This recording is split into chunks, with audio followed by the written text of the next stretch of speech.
Olá, eu sou Raíssa Genro. Olá, eu sou Laio Espíndola e está começando mais um Canal Fã. O canal Fã de hoje é sobre o feriado de Corpus Christi, que celebra a presença de Jesus Cristo na Eucaristia. Corpus Christi ocorre na quinta-feira seguinte ao domingo da Santíssima Trindade e é considerado feriado nacional do Brasil.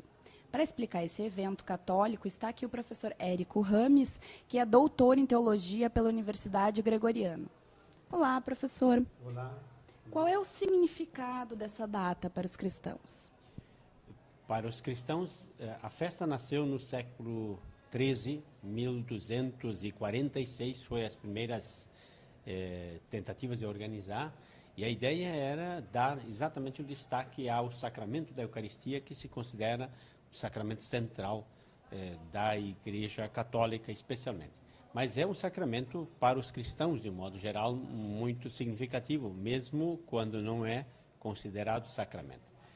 E progressivamente foi evoluindo no sentido de uma manifestação pública, de uma celebração também adequada por causa da localização, de não ser próximo à Páscoa, que é propriamente a data da instituição. Pela liturgia se considera a Quinta-feira Santa como a data de instituição. Mas aí não dá tempo no meio dessas preparações todas de Páscoa, de se dedicar. Então, por isso se colocou uma festa com destaque especial. E hoje se dá um valor muito grande ao significado da Eucaristia como sinal de comunicação, de comunhão, de encontro e de manifestação pública. A Eucaristia, que significa o quê? A presença do... Bom, então, aqui, tradicionalmente, nós temos, em primeiro lugar, a grande tradição do cristianismo de que Jesus se despede e deixa um sinal de sua presença.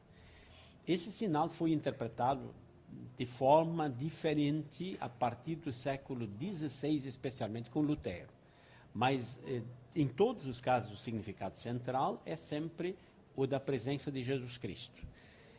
Os católicos têm uma leitura muito ligada a um determinado conceito, e que é diferente, enquanto conceito, daquilo que os luteranos pensam. Mas o sentido essencial é exatamente Eucaristia como ação de graças, do grego significa dar graças, bendizer a Deus, e isso significa também, então, a presença de Jesus Cristo, de um modo geral, para o cristianismo. Professor, quais são as atividades realizadas nesta data?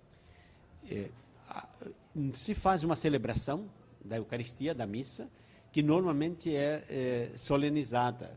Por isso que é uma solenidade, uma festa, portanto, de título maior dentro da Igreja Católica, considerado, inclusive, um dia santo de guarda. Quer dizer, um dia em que os católicos são chamados a frequentar a celebração da missa equivalente ao domingo, né, como se fosse um domingo. Além disso, depois da missa, normalmente se faz uma procissão, quer dizer, se faz na missa a celebração da Eucaristia e depois se sai em procissão. Pode ser uma procissão maior ou menor, dependendo dos lugares. Existem lugares onde se dá um destaque maior à manifestação pública e lugares onde se dá um destaque menor, né? E como foi a procissão ontem aqui em Porto Alegre? Bom, aqui em Porto Alegre ontem a procissão começou na catedral, na frente da catedral, e foi até o viaduto da Conceição, que é um trajeto já mais ou menos consagrado aqui em Porto Alegre. Depois teve na Zona Norte uma celebração e na Restinga outra celebração. A ideia é um pouco concentrar católicos, pessoas católicas, para essa manifestação pública. Tem cidades que fazem espalhadas em diferentes paróquias, comunidades. Outras cidades concentram numa só. Por exemplo, a cidade de Caxias do Sul procura fazer uma procissão concentrada num lugar só. Porto Alegre há tentativas nesse sentido, mas se percebe que a cidade é muito grande, então nem sempre é fácil reunir grandes multidões num só evento. Por isso que se faz já hoje uma celebração na Zona Norte, outra na Zona Sul e outra no centro, né? Professor, tem algumas cidades que fazem a procissão ornamentando as ruas com tapetes e tal. E em Porto Alegre isso não ocorre, né? A procissão. Isso está relacionado principalmente a questões práticas, porque significaria isolar uma rua ou um determinado espaço, digamos, no mínimo desde a noite, meia-noite, por exemplo, até a hora da celebração. E isso daria um transtorno muito grande numa cidade do porte de Porto Alegre. A não ser que se fizesse, então, num lugar separado, onde se organizasse, por exemplo, uma avenida, como se faz no Carnaval, ou algo assim.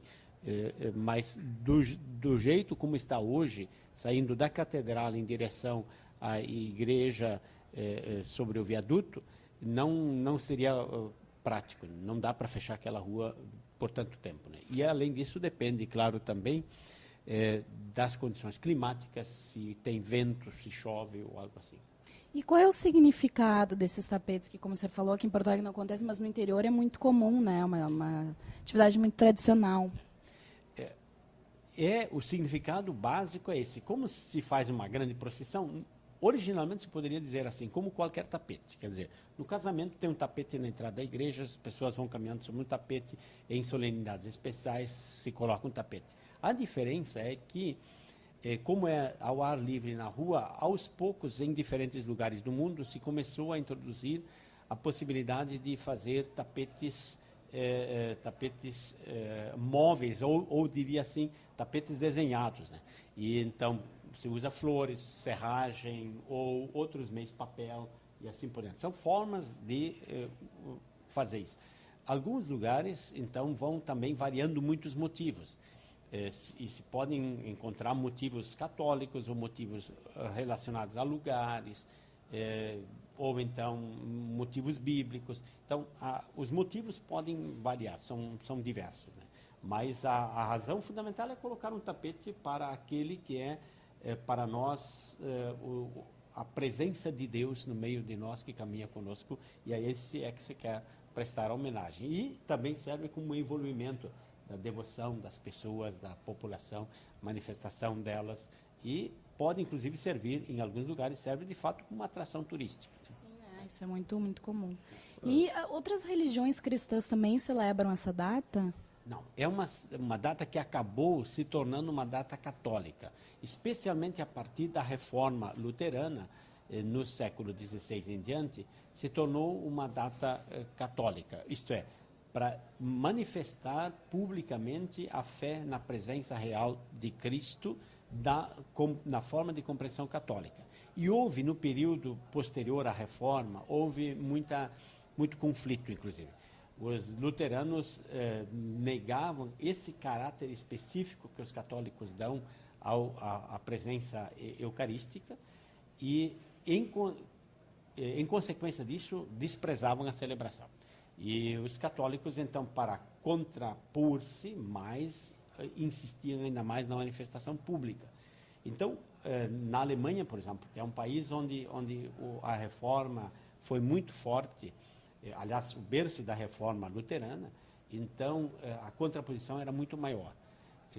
Em outros países, como na Itália, não havia a função de contraposição, mas então entrava a religiosidade popular, a participação popular, a expressão popular, e, claro, também sempre reacentuando essa ideia da presença real. Então, eu não sei agora dizer se, por exemplo, nas tradições ortodoxas tem algo assim, porque os ortodoxos tem a celebração da Eucaristia, mas não tem a festa provavelmente não tem lá, porque os ortodoxos são de 1050, enquanto a festa data de 1246, as primeiras iniciativas na Bélgica, e depois é que foi apenas se espalhando a partir do século XIV, quer dizer, na segunda metade do século XIII começou a se universalizar.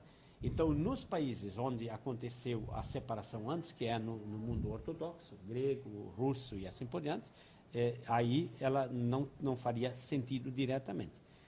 Nas separações posteriores, onde se mantém também uma compreensão semelhante, que é, por exemplo, no mundo anglicano, na Inglaterra, se tem uma devoção, se tem uma presença de forma semelhante, celebração, a missa entre os anglicanos tem praticamente a mesma estrutura que a missa católica, é também o mesmo sentido, mas eu não tenho ciência de ter uma festa desse porte. Como Corpus Christi. Exatamente. E hoje em dia, o que representa essa celebração?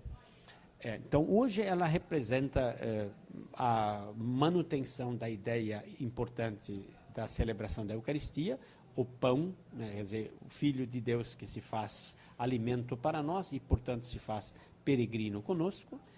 Também uma possibilidade de as pessoas se